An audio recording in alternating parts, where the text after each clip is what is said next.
अस्सलामुअलैकुम नाज़रीन, Sindh online TV में भलीकार आवां हां इमरान मलिक। शामिल कयूं था हिन वक्त जूं ख़बरूं।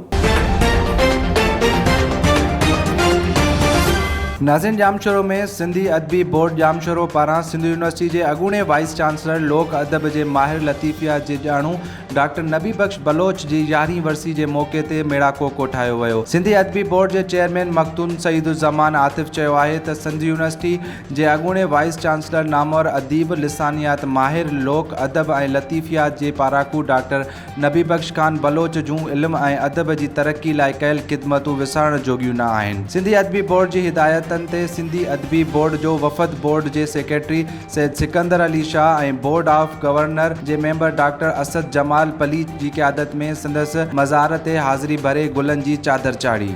वधीक ख़बरुनि ऐं अपडेट्स जे लाइ ॾिसंदा रहो सिंध ऑनलाइन टीवी।